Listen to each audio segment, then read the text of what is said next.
Zer da lehiaketa bat antolatzearen gauzarik okerrena?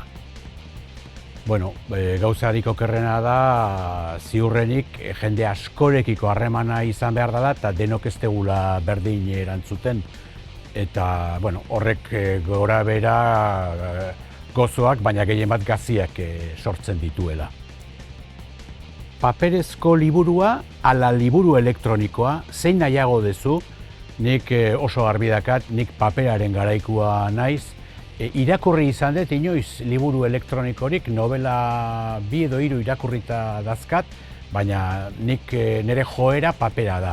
Liburua eskuartean erabiltzea, liburua usaintzea, horrek ere badu bere erotika, horrek ere beraz ni paperaren aldekoa naiz.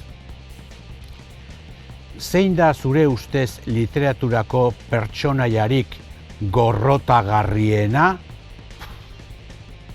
Pertsonaiarik gorrotagarriena oroar literaturan baldin bada, nei behin arreba bateko oparitu zidan La vida sexual de Robinson Crusoe. Nik ez nuen uste olako libururik egon zitekeenik ere. Eta benetan hango Robinson Crusoeari gorroto pixka bat hartu nion. Zein liburu eramango zenuke uharte desertu batera?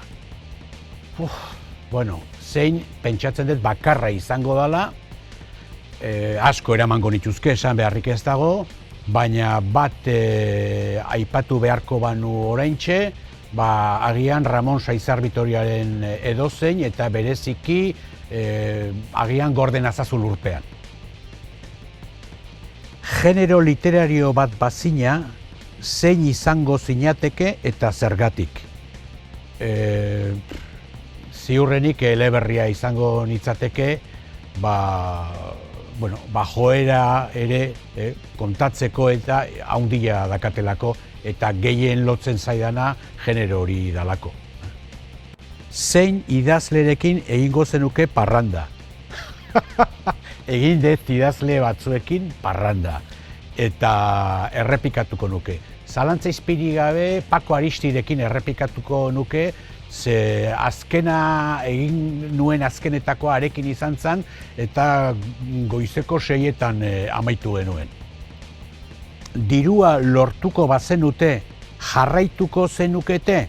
Bueno, pentsatzen dut 111 akademiaz ari dela eta nik uste baiet, zalantza izpirik gabe, lortuko bagendu behar dugun diru hori, lasaitasuna eta lan egiteko aukera emango digun diru hori, jakina jarraituko gendukela euskal literatura sustatzen, esan deanagatik, urrezko aro batean bizi da euskal literatura.